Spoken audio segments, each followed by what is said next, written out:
ونستعينه ونستغفره ونؤمن به ونتوكل عليه ونعوذ بالله من شرور أنفسنا ومن سيئات أعمالنا من يهده الله فلا مضل له ومن يضلله فلا هادي له ونشهد أن لا إله إلا الله وحده لا شريك له ونشهد أن سيدنا ونبينا ومولانا محمد عبده ورسوله صلى الله تعالى عليه وعلى آله وأصحابه وبارك وسلم تسليما كثيرا كثيرا أما بعد.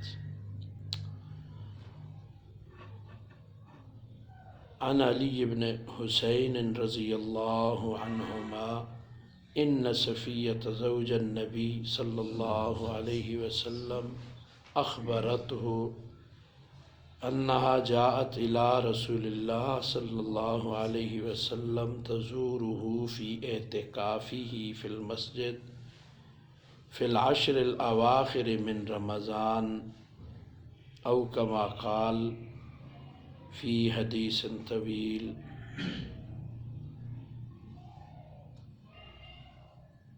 گناہوں کی بیماری اور اس کا علاج چل رہا ہے.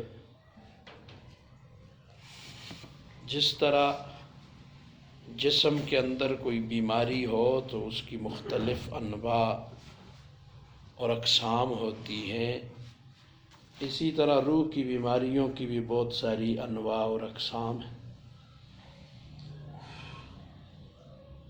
آج جس پر بحث ہے وہ ہے گناہ کی تہمت سے بچیے. گناہ کی اس کے ضمن میں بخاری شریف کی ایک حدیث مبارکہ کا کچھ حصہ آپ کے سامنے تلاوت کیا گیا. ایک لمبی روایت ہے. اس حدیث مبارکہ میں حضور اقدس صلی اللہ علیہ وسلم کے ایک واقعے کا بیان ہے. اس حدیث مبارکہ کا خلاصہ یہ ہے کہ حضور اقدس صلی اللہ علیہ وسلم ہر سال رمضان المبارک میں مسجد نبوی میں اعتکاف فرمایا کرتے تھے. ایک مرتبہ آپ صلی اللہ علیہ وسلم اعتکاف میں تھے کہ ام المومنین حضرت صفیہ رضی اللہ تعالی عنہا آپ سے ملنے کے لیے اعتکاف کی جگہ پر تشریف لائیں. چونکہ اعتکاف کی وجہ سے آپ گھر کے اندر تشریف نہیں لے جا سکتے تھے، اس لیے وہ خود ہی ملاقات کے لیے آئیں اور جتنی دیر ان کو بیٹھنا تھا اتنی دیر تک بیٹھی رہیں. جب وہ واپس جانے لگیں تو حضور اقدس صلی اللہ علیہ وسلم ان کو رخصت کرنے کے لیے مسجد کے دروازے تک تشریف لائے. اب آپ حضور اقدس صلی اللہ علیہ وسلم کی سنتیں دیکھتے جائیں. اسے ایک واقعہ میں پہلی بات تو اس سے یہ معلوم ہوئی کہ اگر بیوی پردے کے ساتھ شوہر سے ملاقات کے لیے اعتکاف کی جگہ میں آ جائے تو یہ جائز ہے. دوسری بات یہ سامنے آئی کہ حضور اقدس صلی اللہ علیہ وسلم نے صرف انہیں اپنے اعتکاف کی جگہ سے ہی رخصت کرنے پر اکتفا نہیں فرمایا، بلکہ ان کو پہنچانے کے لیے مسجد کے دروازے تک تشریف لائے، ان کا اکرام کیا.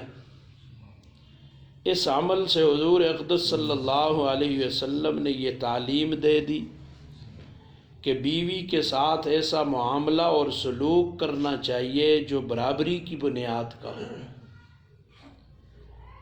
اس کا اکرام کرنا اس کا حق ہے. جب وہ تم سے ملنے کے لیے آئی ہے اور اب تم اس کو پہنچانے کے لیے جا رہے ہو تو یہ پہنچانا بھی اس کے حقوق میں داخل ہے. آج ہم ان تعلیمات سے بہت دور ہو گئے، اور ہم ہی میں سے چند لوگوں کی نادانی کی وجہ سے پھر غیر لوگوں کو یہ کہنے کا موقع ملتا ہے کہ او جی اسلام اور مسلمان جو ہیں عورتوں کے حقوق نہیں جانتے اور عورتوں پر بہت ظلم ہوتا ہے۔ تو دو چار آدمیوں کی نادانی کی وجہ سے اسلام پہ انگلی اٹھانا قطعاً مناسب نہیں۔ بہرحال جب حضور اقدس صلی اللہ علیہ وسلم ان کو پہنچانے کے لیے دروازے کی طرف جانے لگے تو آپ نے دیکھا کہ حضرات صحابہ کرام آپ کے پاس ملنے کے لیے وہاں آ رہے ہیں۔ آپ صلی اللہ علیہ وسلم نے سوچا کہیں ان دونوں حضرات کے قریب آنے سے ام المومنین کی بے پردگی نہ ہو، اس لیے آپ صلی اللہ علیہ وسلم نے ان دونوں حضرات سے فرمایا ذرا وہیں ٹھہر جاؤ۔ یہ حکم اس لیے دیا تاکہ جب حضرت صفیہ پردے کے ساتھ اپنے گھر واپس چلی جائیں تو پھر ان حضرات کو بلا لیا جائے۔ چنانچہ ام المومنین حضرت صفیہ رضی اللہ عنہا وہاں سے گزر کر اپنے گھر تشریف لے گئی۔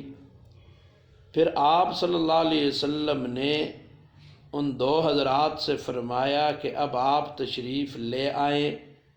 جب وہ آ گئے تو آپ صلی اللہ علیہ وسلم نے ان دونوں سے مخاطب ہو کر فرمایا کہ یہ خاتون حضرت صفیہ تھیں، یعنی میری بیوی تھی۔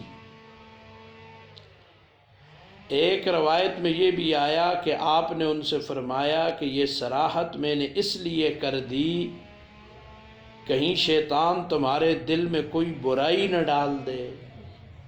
قابل غور بات یہ وجہ اس کی یہ تھی کہ جب ان حضرات نے یہ دیکھا کہ حضور اقدس صلی اللہ علیہ وسلم کسی خاتون کے ساتھ مسجد نبوی میں جا رہے ہیں تو کہیں ان حضرات کے دل میں یہ وسوسہ نہ آ جائے کہ یہ خاتون کون تھی اور حضور اقدس صلی اللہ علیہ وسلم سے ملنے کے لیے کیوں آئی تھی۔ اس لیے حضور اقدس صلی اللہ علیہ وسلم نے وضاحت سے فرما دیا کہ یہ صفیہ تھیں جو میری بیوی ہیں۔ یہ واقعہ صحیح بخاری اور صحیح مسلم وغیرہ میں موجود ہے۔ اس حدیث کی تشریح میں علماء کرام نے فرمایا کہ کیا کوئی شخص یہ تصور کر سکتا ہے کہ کسی صحابی کے دل میں حضور اقدس نبی کریم صلی اللہ علیہ وسلم کی طرف سے اس قسم کا کوئی غلط خیال آئے گا کہ آپ اس طرح کسی نامحرم خاتون کے ساتھ تشریف لے جا رہے ہوں گے، اور پھر رمضان کا مہینہ اور رمضان کا بھی عشرہ اخیرہ، اور پھر جگہ بھی مسجد نبوی، اور پھر اعتکاف کی حالت۔ کسی عام مسلمان کے بارے میں بھی یہ خیال آنا مشکل ہے، چہ جائے کہ حضور اقدس صلی اللہ علیہ وسلم کے بارے میں۔ لیکن آپ صلی اللہ علیہ وسلم نے اس واقعہ کے ذریعے امت کو یہ تعلیم دے دی کہ اپنے آپ کو تہمت کے مواقع سے بچاؤ۔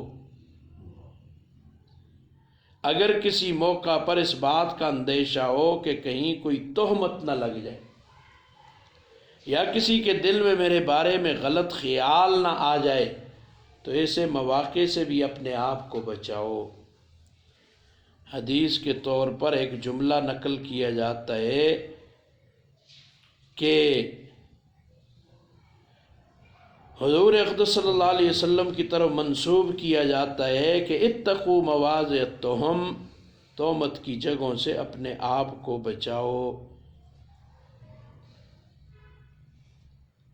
اگرچہ اس جملہ کی نسبت آپ صلی اللہ علیہ وسلم کی طرف صحیح سند سے ثابت نہیں، لیکن اس جملہ کی اصل یہ واقعہ ہے، لہذا جس طرح انسان کے ذمہ یہ ضروری ہے کہ وہ گناہ سے بچے، ناجائز کاموں سے بچے، اسی طرح یہ بھی ضروری ہے کہ وہ اپنے آپ کو گناہ کی تہمت سے بھی بچائے، ناجائز کام کی تہمت سے بچائے۔ کوئی ایسا کام نہ کرے جس کی وجہ سے لوگوں کے دلوں میں یہ خیال ہو کہ شاید یہ فلاں گناہ کے کام میں مبتلا ہے۔ تہمت کے مواقع سے اپنے آپ کو بچانے کے دو فائدے۔ ایک فائدہ تو یہ ہے کہ خواہ مخواہ اپنے آپ کو دوسروں کی نظر میں بدگمان کیوں کیا جائے، کیونکہ جس طرح دوسروں کا حق ہے اپنے نفس کا بھی حق ہے، اور نفس کا حق یہ ہے کہ اس کو بلا وجہ ذلیل نہ کیا جائے، بلا وجہ اس کے بارے میں لوگوں کے دلوں میں بدگمانی نہ پیدا کی جائے۔ دوسرا فائدہ دیکھنے والے شخص کا ہے، اس لیے کہ جو شخص تمہیں دیکھ کر بدگمانی میں مبتلا ہوگا اور تحقیق کے بغیر تمہارے بارے میں بدگمانی کرے گا تو یہ بدگمانی کے گناہ میں مبتلا ہوگا، لہٰذا اس کو گناہ میں کیوں مبتلا کرتے ہو؟ کسی دوسرے کے گناہگار ہونے کا ہم سبب کیوں بنے؟ بہرحال ایسا کام کرنا جس سے خواہ مخواہ لوگوں کے دلوں میں شکوک و شبہات پیدا ہوں، یہ درست نہیں۔ مثال سے بات سمجھ آتی ہے کہ آپ کچھ ایسے لوگوں کے ساتھ میل جول اور دوستی رکھ لیں معاشرے کے اندر جن کا تذکرہ اچھائی کے ساتھ نہیں کیا جاتا۔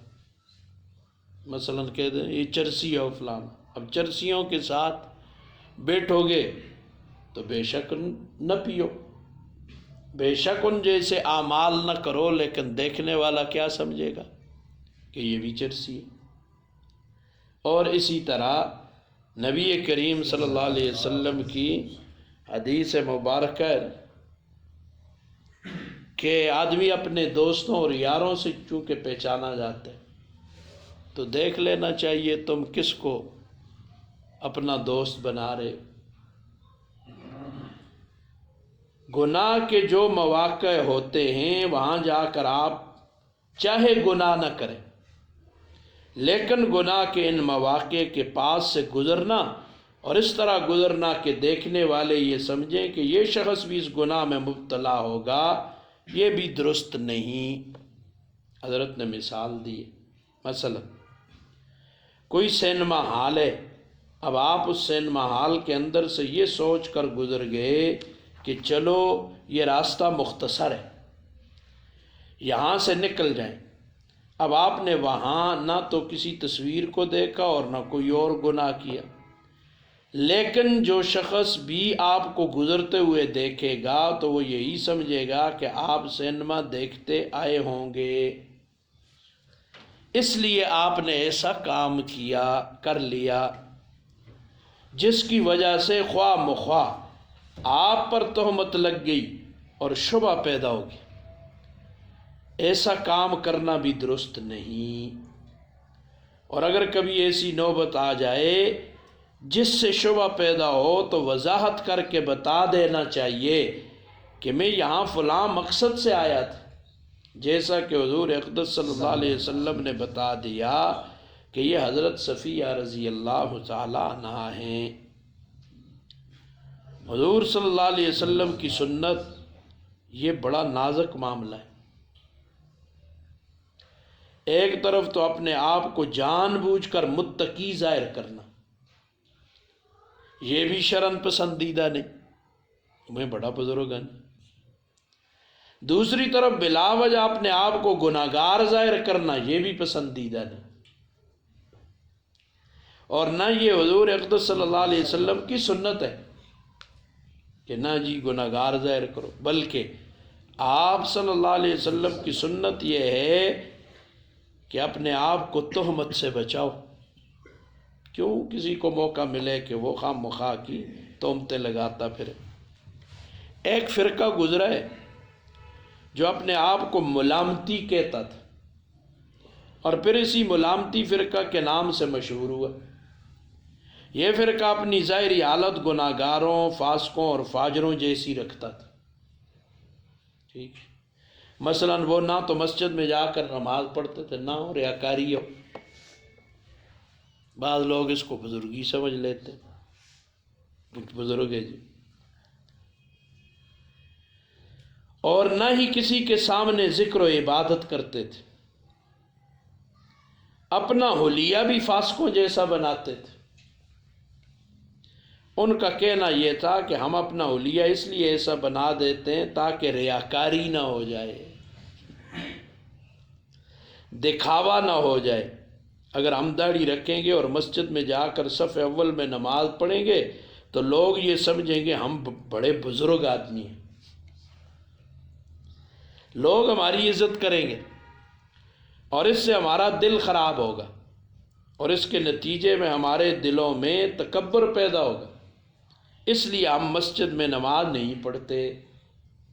یہ ملامتی فرقہ کہلاتا تھا.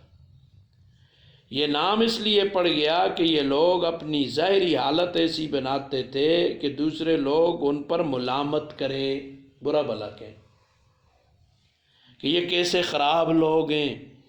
لیکن ان کا یہ طرز عمل اور طریقہ سنت کا طریقہ اور شریعت کا طریقہ نہیں تھا،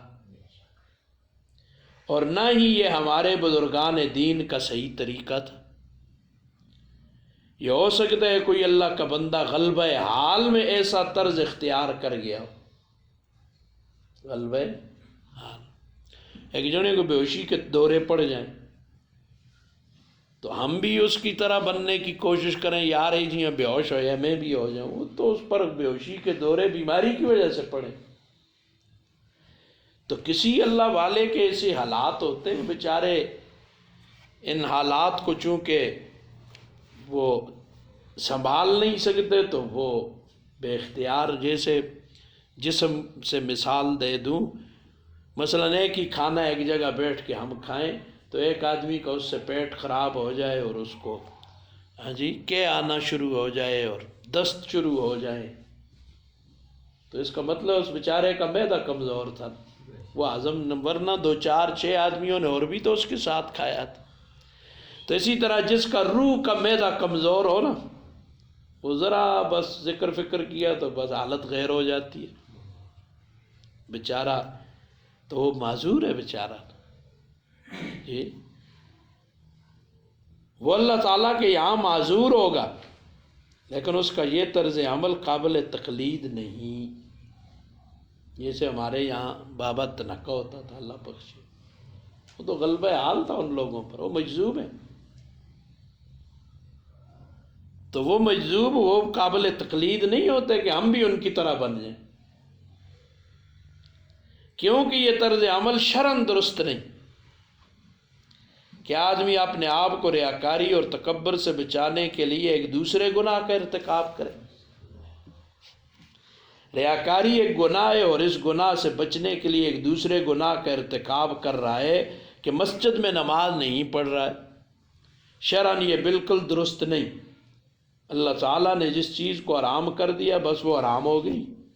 اگر کوئی شخص یہ کہتا ہے کہ میں مسجد میں جا کر نماز نہیں پڑھتا بلکہ گھر میں نماز پڑھتا ہوں، اس لیے کہ اگر مسجد میں صف اول میں نماز پڑھوں گا تو یہ دکھاوا ہو جائے گا، سب لوگ دیکھیں گے کہ یہ شخص صف اول میں نماز پڑھ رہا ہے.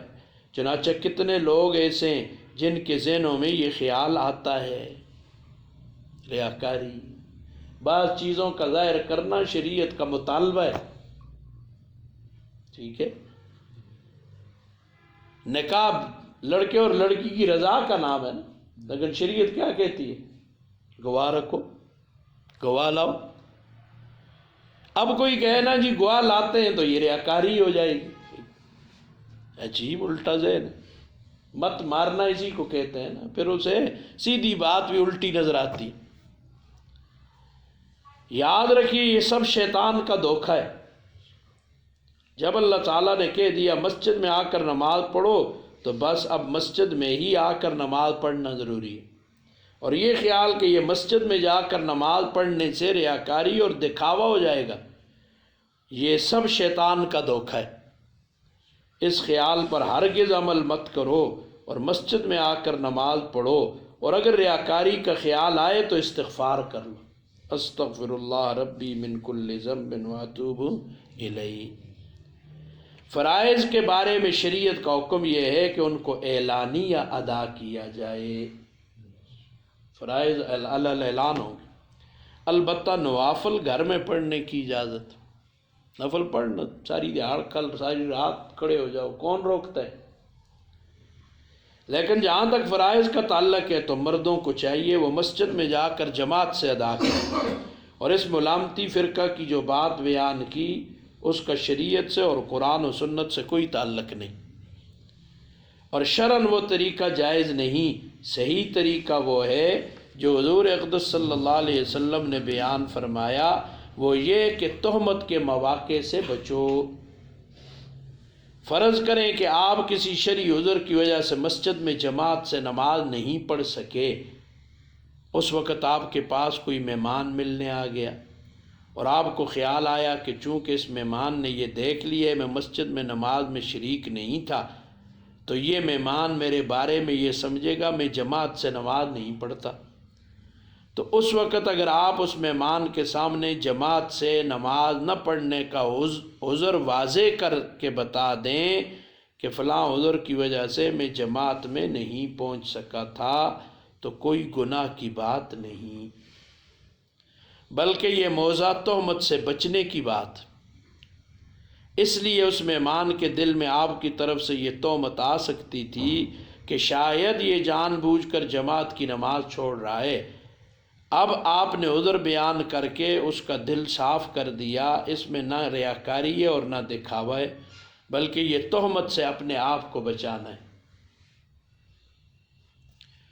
حضرت تھانوی رحمۃ اللہ علیہ اس حدیث کی تشریح کرتے ہوئے فرماتے ہیں کہ اس حدیث میں اس بات پر دلالت ہے کہ ایسے شبہات کے مواقع سے بچنا چاہیے جن کی ظاہری صورت بعض منکرات کی صورت کے مشابہ ہو، یعنی ظاہری طور پر ایسا معلوم ہو رہا ہے کہ کسی کے دل میں یہ خیال پیدا ہو سکتا ہے کہ اس نے کسی گناہ کا ارتکاب کیا ہوگا، جیسے منکوحہ عورت کے پاس بیٹھنا اور اجنبیہ عورت کے پاس بیٹھنا دونوں صورتاً مشابہ ہیں۔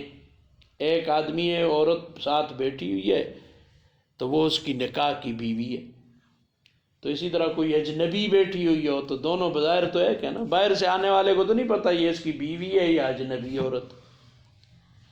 ایسے مواقع پر احتیاط اور مدافعت ضروری ہے، باقی جو امور ایسے نہ ہوں ان کی فکر میں پڑنا یہ خوف ملامت جس کے ترک پر مدح کی گئی، یعنی ظاہری اعتبار سے جو گناہ معلوم ہو رہے ہیں ان کے شبہ سے اپنے آپ کو بچانا تو ضروری ہے، لیکن آدمی اپنے آپ کو ایسی باتوں سے مبرہ ظاہر کرنے کی کوشش کرے جو فی نفسی ہی درست ہیں، اور لوگوں کی ملامت کے خوف سے ان کی تعویل اور توجیہ کرے تو یہ بات پسندیدہ نہیں۔ مثلا کسی شخص نے سنت کا کوئی کام کیا لیکن وہ سنت کا کام ایسا ہے جس کو لوگ اچھا نہیں سمجھتے، جیسے کسی نے داڑھی رکھ لی اور لوگ اس کو پسند نہیں کرتے،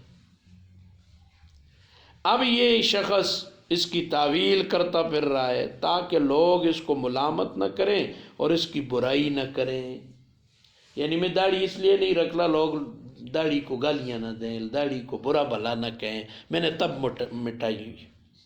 یاد رکھیے اس کی چنداں ضرورت نہیں، اس لیے جب اللہ تعالیٰ کو راضی کرنے کے لیے ایک سنت کا کام کیا ہے اور رسول اللہ صلی اللہ علیہ وسلم کے حکم کی تعمیل میں یہ کام کیا ہے، تو اب لوگ تمہیں اچھا سمجھیں یا برا سمجھیں، لوگ اس کام پر ملامت کریں یا تمہاری تعریف کریں، ان سب سے بے نیاز ہو کر تم اپنا کام کیے جاؤ۔ اگر وہ ملامت کرتے ہیں تو کرنے دو، جیسے ایک نوجوان ہی ہمارے پاس آئے، کہا جی میں نماز پڑھتا ہوں تو فلاں شخص بڈیرا وہ گور گور کے دیکھتا ہے۔ میں نے کہا گور گور تم سنت کے مطابق پڑھتے ہو تو پھر اسے گور گور کر دیکھنے دو، اس میں کیا حرج؟ ہاں تم غلطی پر ہو تو پھر اس کا گورنا ہم کہیں گے کہ وہ تو اس لیے دیکھ رہا ہے کہ تم سنت کے خلاف کر رہے، لیکن اگر تم سنت کے مطابق پڑھ رہے ہو تو پھر اس کا گھورنا کوئی معنی نہیں رکھتا۔ لہذا اگر وہ ملامت کرتے ہیں تو کرنے دو، وہ ملامت ایک مسلمان کے گلے کا ہار ہے۔ آج داڑھی پر کرتے ہیں، کل کہیں گے نماز کی پڑھ دیں، یہ کیا کر رہا ہے، او جی نماز پر ہار دلائیں گے تو ہم نماز چھوڑ دیں گے، کل کو کسی اور نیکی کے کام پر برا بھلا کہیں گے ہم وہ نیکی چھوڑ دیں گے۔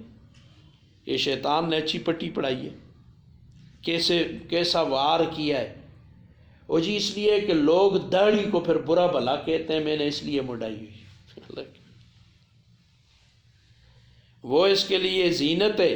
اگر کوئی شخص اتباع سنت کی وجہ سے تمہیں ملامت کر رہا ہے، دین پر چلنے اور اللہ کے حکم کی اتباع کی وجہ سے ملامت کر رہا ہے، تو وہ ملامت قابل مبارکباد ہے، بہت اچھا ہے۔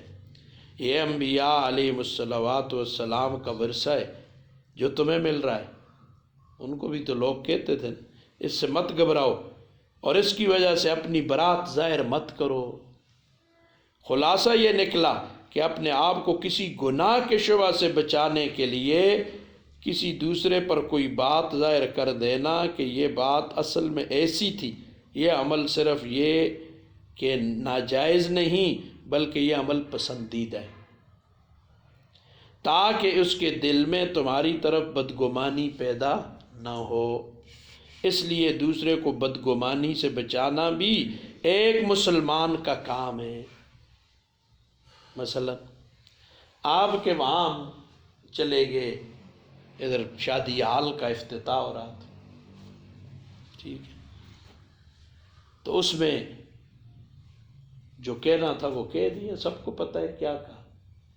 نشر کرنے والوں نے تو وہ کیا کہتے تھے، سنسرشپ لگائی نا، اپنی مقصودی باتیں نشر کر لیں اور جو میں نے کہا وہ سارا حذف کر گئی۔ مثلا اس میں چونکہ پورے ضلع کے سرکردہ ہو، یا اب دوسرے الفاظ میں یوں کہہ دوں پورے ضلع کی کریم اکٹھی ہوئی تھی، دنیاوی اعتبار سے بڑے لوگ بیٹھے ہوئے تھے، تو ان سب کو ہم نے جیسے عام جمعے میں یا بیانات میں کہتے ہیں، میں نے تو کہا یا ایھا الذین آمنوا کہہ کر سب کو مخاطب کیا کہ یہ حکم آپ کے لیے بھی ہے، صرف مولویوں کے لیے نہیں۔ لیکن نشر کرنے والوں نے اس کو کیا کیا جی، مختصر نشر کیا، جو مثلا اگر میں نے 20 سے 22-23 منٹ بات کی ہے تو نشر صرف 5 منٹ ہوئی ہے، باقی کہاں چلی؟ تو اس کی وجہ سے بعضوں نے کہا اوہ ہو شاہ صاحب پیر صاحب گئے شادی ہال کا افتتاح کرنے، تو شادی ہال میں گیا ہوں، تو شادی ہال میں ناچنے تو نہیں گئے تھے، آپ دعا کرنے گئے تھے۔ پھر شادی ہال میں انہوں نے کہا بات کریں تو بات کی ہے نا، جو قرآن و سنت کے خلاف اگر کچھ کیا ہے تو ہم حاضر ہیں، لیکن باتوں والوں کی تو بات وہ تو کہتے ہیں شادی ہال میں کیوں چلے گئے جی؟ نفس شادی ہال میں جانا تو برا نہیں ہے، وہاں جو کچھ خرافات ہوتے ہیں وہ برے جی۔ میں نے تو اس کی وضاحت کر دی کہ دیکھو شادی ہال اگر اس سہولت کے لیے کہ لوگوں کے چونکہ گھروں میں اتنا رش ہونا یا سنبھالنا مشکل ہے، تو ان کو مہمانوں کو اکرام کے ساتھ یہاں بٹھا دینا اور یہاں کوئی کسی غیر شرعی فعل نہ کرنا، مخلوط اجتماع نہ ہونا، یہ سب وضاحتیں بھی اس بیان میں کی تھیں۔ لیکن اب پورا نشر ہی نہ کیا جائے تو اس میں ہمارا کیا قصور؟ تو اب بات کرنے والے کو تو چاہیے تھا، جس نے مجھے بات کی میں نے تو وضاحت کر دی، یہ چیزیں سامنے رکھتے ہوئے کہ تہمت سے اپنے آپ کو بچانا ہے، اسی لیے وضاحت کر دی، ورنہ وضاحت کی ضرورت نہیں تھی۔ تو باقی جس کو شبہ ہوتا ہے تو آ کر پوچھ لیں کیوں گئے، کیا کیا۔ میں تو اب اس کے ساتھ ساتھ ایک اور بات کا سوچ رہا ہوں کہ اس کی تحریک چلاؤں۔ شادی حال تو ہو گئے، موت کے حال بھی تو ہونے چاہیے۔ ٹھیک ہے جی. شادی ہال کی تو شاید اتنی ضرورت نہ ہو جتنی موت ہال کی ضرورت ہے. کیوں؟ اس لیے کہ شادی میں تو مخصوص لوگ آپ چاہیں تو بلائیں، نہ چاہیں تو نہ بلائیں. ٹھیک ہے جی. زیادہ سے زیادہ یہی ہوگا. اس وقت حیرت ہو جاتی ہے، جی ولیمہ سنت ہے تو ولیمہ سنت ہے نا، تو نماز تو فرض ہے. 95% مسلمانوں نے نماز چھوڑ دی ہے، اس پر تو ہمیں کبھی کسی کو دعوت نہ دی اور نہ دعوت نامے بھیجے، نہ لیٹر بھیجے یار نماز پڑھنی چاہیے. شادی میں تو مخصوص لوگ بلائے جائیں گے، موت میں مخصوص تو نہیں ہوتے. جہاں جس کو خبر ملی ہاں جی وہ آتا ہے. تو موت حال تو میرے خیال میں شادی حال سے زیادہ ضروری ہے.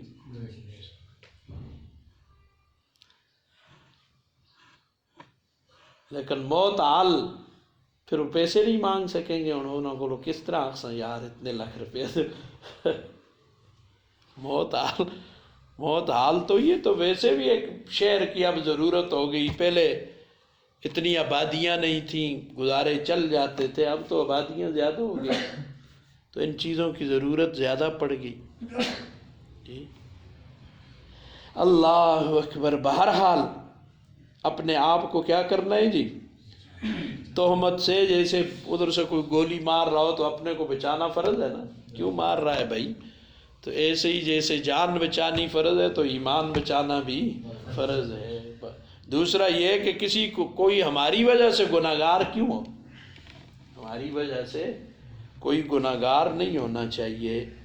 اللہ تعالیٰ اپنے فضل و کرم سے اور اپنی رحمت سے حضور اقدس صلی اللہ علیہ وسلم کے ان ارشادات عالیہ پر پوری طرح عمل کرنے کی توفیق عطا فرمائے. ٹھیک ہے جی. اور عمل کی نیت ہوگی اور قصد اور ارادہ ہوگا تو پھر اللہ توفیق عطا کرتے ہیں. صرف آپ اور میں یہ کہتے رہیں جی دعا کرو میں نیک ہو جانا، تو ایسے نہیں ہوگا. جیسے گون گون دنیا ہے نا. ابھی ایک بزرگ صاحب ادھر میں بیٹھا تھا آگے، اے جی آپ ایک تویز دے دیں. میں نے کہا کس بات؟ وہ جی کم سارے خراب ہوتے ہیں. میں نے کہا کم تویزوں سے ہوتے ہیں؟ نہ تسی بڑے اللہ دے بزرگ بخجنی ہے. مکھ قرآن تے یقین ہے، قرآن تے یقین ہے تو قرآن تے حدیث جو نا تو بالکل حضور دے فرمودات مخوت نہیں آگے دونا تے آگے محنت کرنا. اللہ سن تو قرآن بھی آگے ہے. مائی مریم علیہ السلام جب عیسیٰ علیہ السلام کی ولادت ہو رہی تھی تو اس وقت کیا کہا تھا جی؟ اب سب کچھ اللہ کر سکتے تھے، یہ ہمیں سبق دینے کے لیے کیا. وَحُزِّي إِلَيْكِ بِجِذْعِ النَّخْلِ. ہاں جی اس کو حرکت دے نا، تو حرکت کر نہیں تو کم تویزہ نہ لاؤں دے ہو تو پھر اسوں کو کچھ بھی کرنے دی ضرورت. تو اس لیے یہ چور راستہ تلاش نہ کرے، محنت کرے، کام کرے. اور اللہ تعالیٰ خود جگہ جگہ قرآن میں کن وہ کن کہہ دے تو سب کچھ ہو جاتا ہے. کن فیکون ہے. اس نے 6 دن میں یہ سارا نظام بنایا ہے. 6 دن لگائے. کیوں؟ یہ ہمیں سبق دیا ہے بندوں کو، ورنہ تو وہ جی اتوار سے شروع کر کے جمعے کی شام ختم کیا ہے جی. اسی لیے علماء نے لکھا ہے مکان تعمیر کا کام شروع کرنا ہو تو اتوار سے کرنا چاہیے. کہ اللہ تعالیٰ نے بنانے کی ابتدا اتوار سے کی جو، تو مکان وغیرہ کی افتتاح اتوار کے دن سے کرنی چاہیے. اور اسی لیے بالکل آخر میں آدم علیہ السلام کو اللہ تعالیٰ نے بنایا. اور جمعے سے یہ جمعے کے دن ایک مقبول گھڑی ہے جو اللہ کے ہاں مقبول ہے. اس وقت جو دعا مانگو قبول ہوتی ہے. یہ شب جمعہ جو ہوتا ہے یہ بزرگوں نے کیوں رکھا؟ وہ گھڑی پانے کے لیے کہ جی رات ہی سے اہتمام کر کے سارے کاموں سے جان چھڑا کر ہم کیا کر لیں، جمعے کی وہ مقبول گھڑی ہمیں مل جائے. صبح سے پھر جی شام سے جمعہ شروع ہو گیا، آج مغرب سے جمعہ شروع ہو جائے گا. آج سورج غروب ہوگا، ابھی جمعرات ہے نا، تو چوں ہی سورج غروب ہوگا تو جمعہ شروع ہو گیا. دوسرے دن کے غروب آفتاب تک یہ جمعہ. اسی لیے جو قمری تاریخیں آپ دیکھیں، اب یہ رات آج کیا ہے جی 25 ہے نا، رات 26ویں آ گئی. 26 تاریخ کل ہوگی ربیع ثانی کی، لیکن رات یہ کیا کہتے ہیں جیسے رمضان میں آپ نہیں دیکھتے تھے. تو اس طرح یہ وہ مقبول گھڑی پانے کے لیے اہتمام کرتے تھے جمعرات سے، وہ مقبول گھڑی ہم سے رہ نہ جائے. وہ اللہ نے پوری جمعے میں چھپا دی. تو طلب ہو اللہ تعالیٰ سے مانگے آدمی، اللہ تعالیٰ عطا فرماتے ہیں. صرف دعاؤں کے اور وظیفوں کے ہاں جی اور تویزوں کے تمے پر نہیں بیٹھنا، محنت کرنی پڑے گی. کیا کرنی ہے؟ محنت کرنی ہے. اللہ مجھے بھی توفیق عطا کرے، اللہ آپ کو بھی توفیق عطا کرے. واہ